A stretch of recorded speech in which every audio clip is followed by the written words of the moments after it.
Good morning to all traders and welcome to this Thursday's Market Insights video on US stocks. Today I want to go back on Apple and Tesla as we've seen the US, actually the stock split last Friday. So I had to recount those two stocks and I have some very interesting, technical analysis and levels to share with you today. Now, before we go on to the analysis, just a quick look on the geopolitics as well as economics. We've had the ADP yesterday being a little bit worse than expected. However, the dollar didn't seem to be affected as much from the economic data.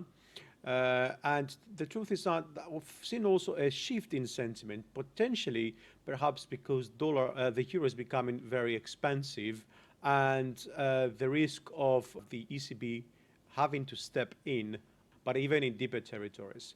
Now, if we leave it aside, ISM non-manufacturing PMIs are going to give us some signs for the USD, but I think we remain positive purely because of that shift, right? We've seen equities also rising. The rise continues because the World Health Organization has recommended everyday steroids as COVID-19 treatment. Apparently, steroids have helped a third of patients to actually get back on their feet. However, we still need to take into consideration that there is no fiscal stimulus deal, okay? Mnuchin and Pelosi had a call yesterday, and they still seem to have serious differences over the coronavirus. Now, at the same time, on the before the U.S. presidential election, of course, we are seeing U.S.-China tensions escalating. Now, the last move from the White House was to put new restrictions on Chinese diplomats. Now, diplomats need to take permission before visiting U.S. universities or meeting local government officials or hosting cultural events in the U.S., right? So this is going to probably have China retaliate in some sort of way, and we should be expecting actually to hear more news on that end.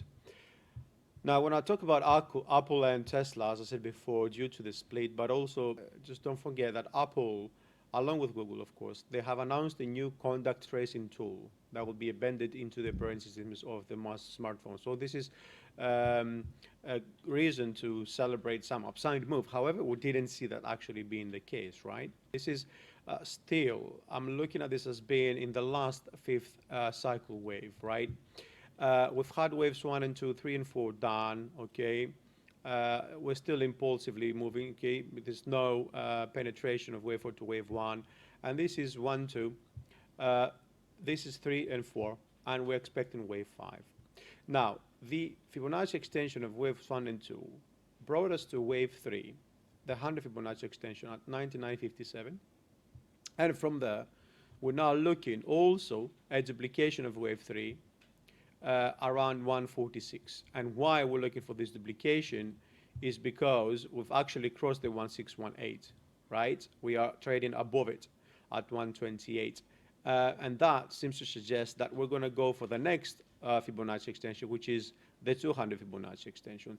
That would be a very kind of rare development of an impulse wave to look at, because it would show us that waves 1, 3, and 5 are pretty much the same. But please also note that it could be a case where this is wave 1, yeah, not 3, and wave 3 is going to be up here.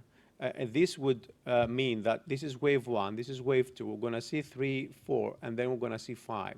And that will be wave 3, right? And from wave 3, we'll get then 4 and 5. That would also allow me to actually go and, well, create a nice upside channel over here, okay? Make sure that we start from wave 1. And that would suggest, yeah, that we're going to get wave here, wave 3 up here. Then we're going to get wave 4 down to the descending channel, and then all the way to up to wave 5. And this wave 5 is actually going to take us to fresh highs, perhaps even above the 200 psychological resistance. Now, Tesla,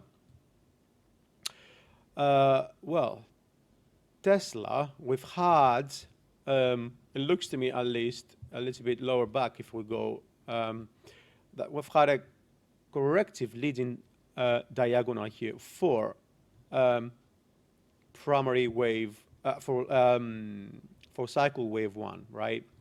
Then we had cycle wave 2 down to 68. And again, I'm looking at this as 1, 2, 3, 4, and 5, right? Which seems to be, well, wave 3 over here, then we're going to get 4, and then we're going to get 5, right? So I'm expecting some sort of decline to at least the 3, 5, 8 here, okay, because this is the 100 Fibonacci extension of waves 1 and 2. Now, now is the 127 extension. Excuse me, this is where wave 3 ended. Now, wave 5 is a duplicate of wave 3, right? As you can see, from 1272 to 272 Fibonacci at 497, 500 actually was taking a very good level to start seeing some profit taking, and that's probably going to take us lower down for wave 4, right? We don't want wave 4 to go below the 215. This would invalidate this move as impulsive, right? I'm looking at this actually to be the low around this this trend line. Now, the other scenario, as I did with the previous with Apple, it could be a case where this is wave 3, this is wave 4, and this is wave 5, right? So we ended this impulse move to the upside, and we're going to move lower, okay? With wave 1 actually being very, very extended. And why I say that is because it is usually wave 5 that is actually breaking above the channel. However, because we missed this wave 3, right? We missed this move. If we had taken this, it would be more confident on this being wave 5. But because we missed it, that's why I'm looking at this opportunity with a wave 3 actually being done, and we're looking for prices to move lower for wave 4. And then the upside, of course, takes us back to at least the 500. Okay, so thank you very much for watching, and we'll speak again tomorrow.